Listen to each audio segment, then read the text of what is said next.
भैया बना दे बेकावो मोल पगला बना दे बेका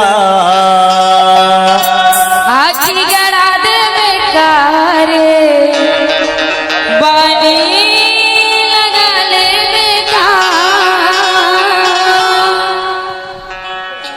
भगवान है तो ही जे जवानी रे। अच्छा काका ज्यादा धन उड़ावो ज्यादा धन उड़ावो।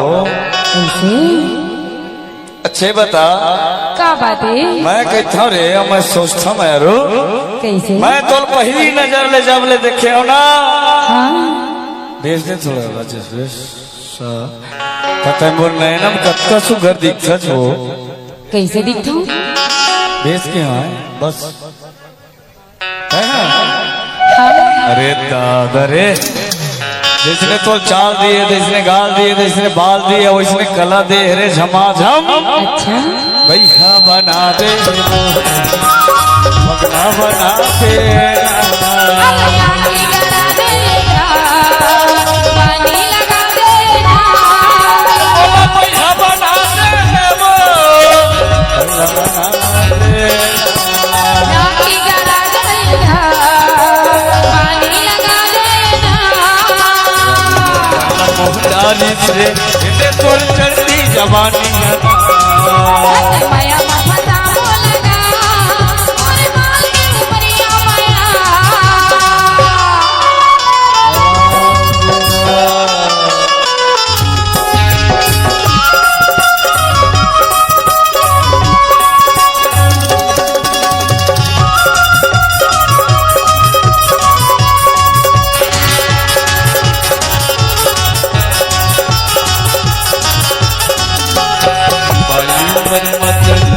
जमाने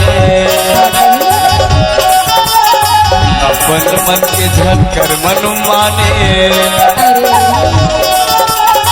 आधी उम्र में चढ़ती है जवानी अपन मन के झलकर मन मानी मैं ममता डालना ये तोर चढ़ती जवानी है। माया मफता बोलगा और माल के उपरिया माया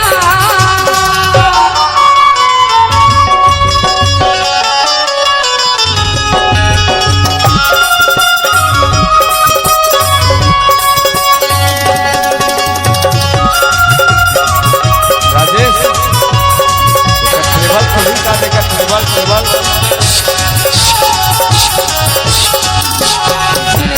दाना दाई दादा की दे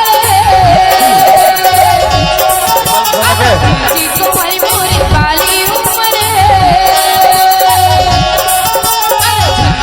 दाना दाई दादा की दे को भाई पूरी काली उम्र माया मफता बोलगा और मालिक उपरिया माया ये तोर चढ़ती जवानी है।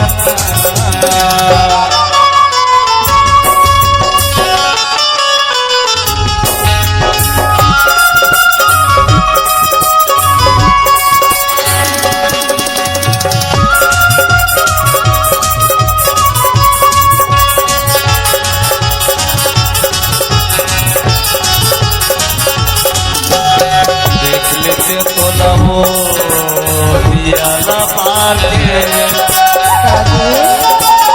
मन के छो हीरे घुमा बैठा के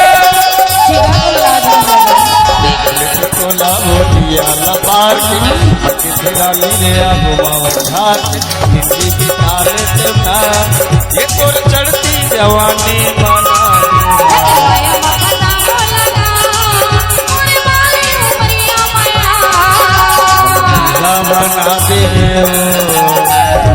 बना दे ना आखी गड़ा दे पानी लगा दे बना दे बेकाबो पगला बना दे बेका आखी गड़ा दे बेकार पानी लगा दे बेकार